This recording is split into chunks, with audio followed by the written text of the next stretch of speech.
So here's the situation.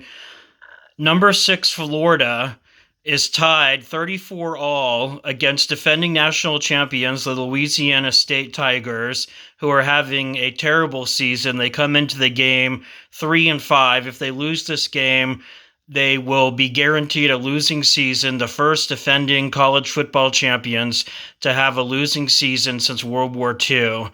And they have played an outstanding game against the Florida Gators, however, and now there's just a little bit more than 2 minutes on the clock. They're facing a 3rd down and 10 on the Tigers' own 25-yard line, and we're going to see just an absolutely stupid, crazy play by a Florida Gator to extend the drive.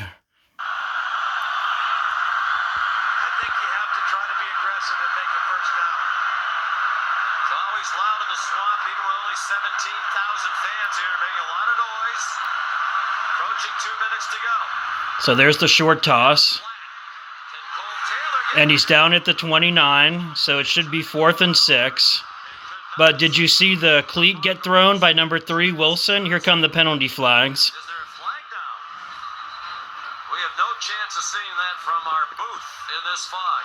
He had 3 routes that would have been first down distance. So there's the screen pass. He jumps up. Somehow Wilson gets the shoe in his hand, and instead of politely handing it back, he throws it from the 30, the LSU 30, and it lands at the 46 of Florida. So it's a 24-yard toss. Let's see the toss one more time.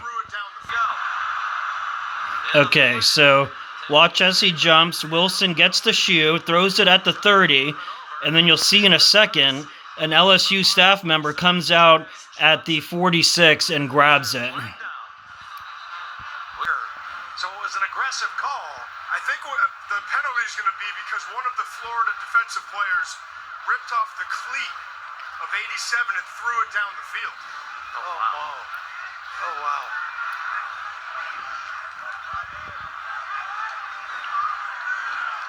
After the play, unsportsmanlike conduct. Number 11 of the defense, throwing the LSU player's shoe 20 yards down the field. This is first unsportsmanlike conduct foul of the game. So the call is wrong. It was on made on number 11, but of course it was actually Wilson, number 3. And you got to love that the referee included the detail that the cleat was thrown 20 yards down the field while calling the unsportsmanlike conduct penalty. And actually, it was truly 24 yards, if you want to be precise, as we saw earlier when the LSU staff member in yellow came out on the field to grab the shoe. So now, instead of having a 4th and 6, because of Wilson's idiotic decision to throw his opponent's shoe down the field, it now becomes a 1st down and 10 for LSU with 1:51 to go and moves the ball forward 15 yards, of course. Automatic first down. I don't think I've ever heard an official announce throwing a player's shoe. And it wasn't 11. It was Marco Wilson. Right, it was 3. And Marco Wilson's got to know better than that. He's There's a no veteran reason to guy. do it. I saw a cleat going through the fog, and I couldn't believe it. And then the flags all came in.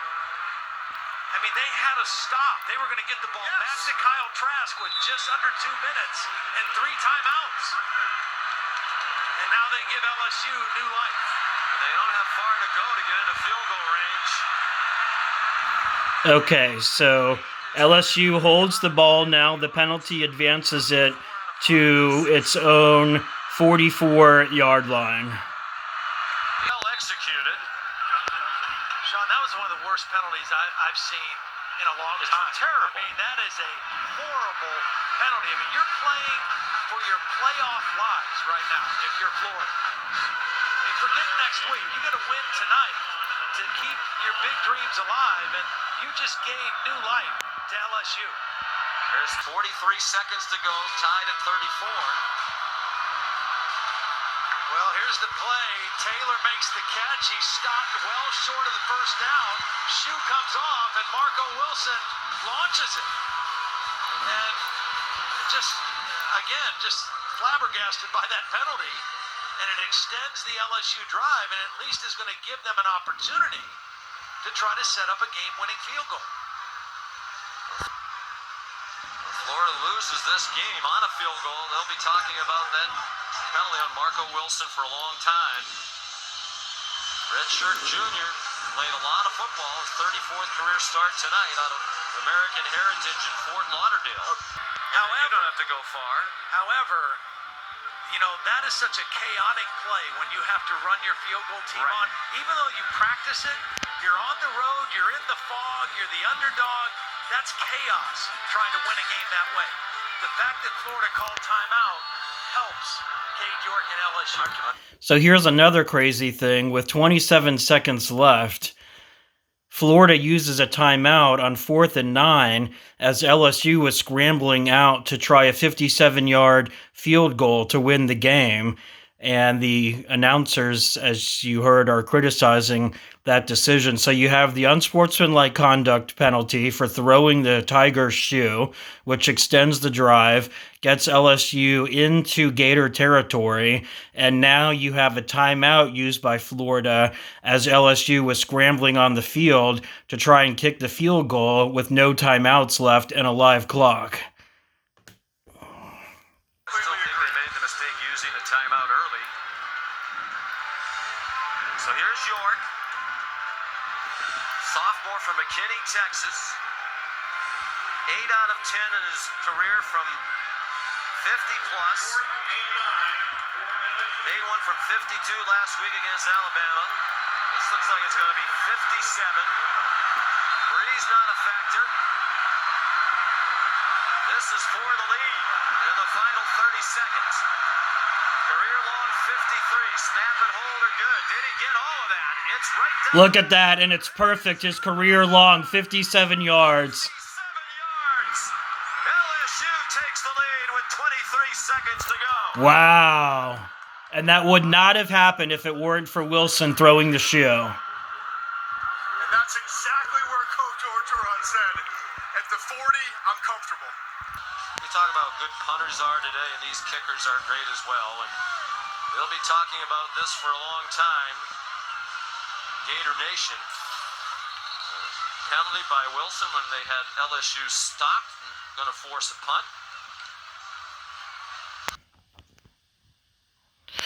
All right, so Florida got a touchback on the kickoff, and with 3 throws has advanced the ball down to the LSU 33 to set up what should be a 51-yard field goal attempt to tie the game with 2 seconds left and put it into overtime. 2 seconds left, they get the last timeout. And so it'll go to McPherson. You have to like Florida's chances here. In his career, 87% field goal percentage. Entering tonight, 46 for 53.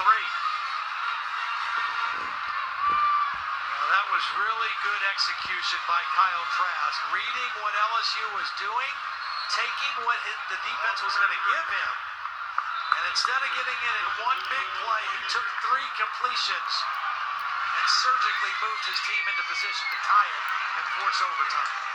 Saw the updated numbers on his percentage with the 2 for 2 tonight. This is to send it to overtime.